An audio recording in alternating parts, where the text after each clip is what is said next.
Dr. Larson, I'm happy to be here. It's very nice to meet you. Yes, nice to meet you too, Chris. May I see your resume? Oh, absolutely.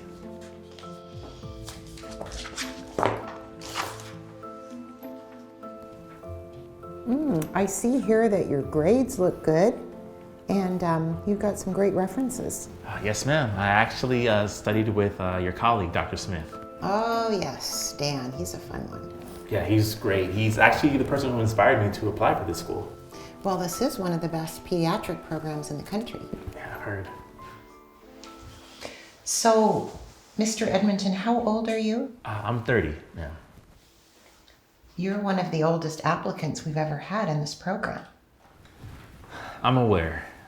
To be honest, it took me a few years to save up for med school and then kind of figure out what I wanted to get into, but I'm here now. And it says here that you're a teacher for high schoolers? Yes, ma'am, that's correct. I've taught science for 7 years now. Interesting. So why not go to med school earlier? Well, I didn't realize that I wanted to be a doctor up until a few years ago, honestly. I see. So why do you think you're a good candidate for this program?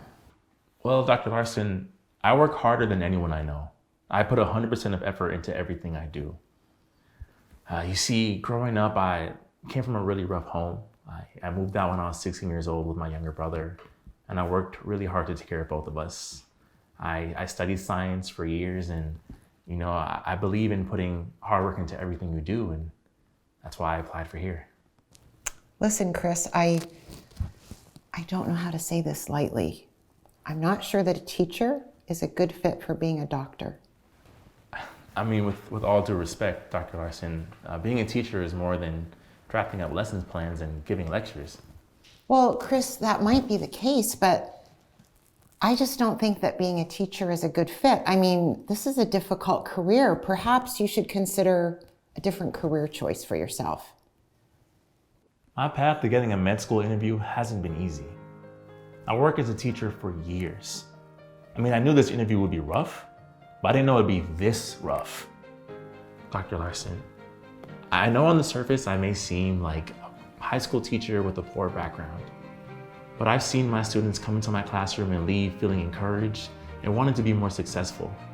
You know, I believe in going above and beyond for the less fortunate students, just like I'm sure you've gone above and beyond for your less fortunate patients as a doctor. What do you mean? Not all of my students have the means to buy supplies or even food. So in addition to being a teacher, I took a job as a night store grocery clerk just to provide books, foods, and supplies for them. I never took a day off. I tried my best to balance everything because I wanted to show my students that hard work can really and truly lead to great things. I wanted my student with cancer to know that you don't have to feel helpless, but you do have to take action. And that's why I wanted to prove to myself that I could take that action and study pediatrics here at this school.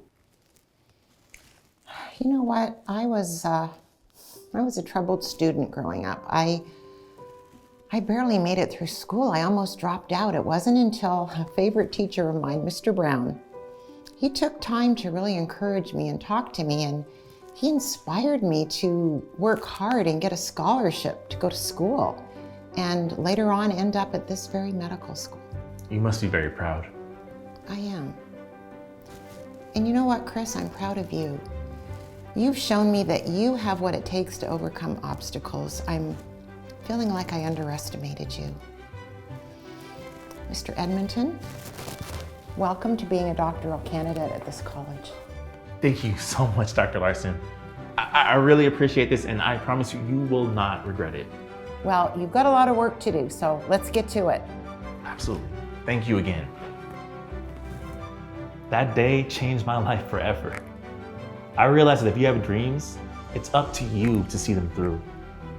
Not everyone might believe in you, but it's up to you to prove them wrong.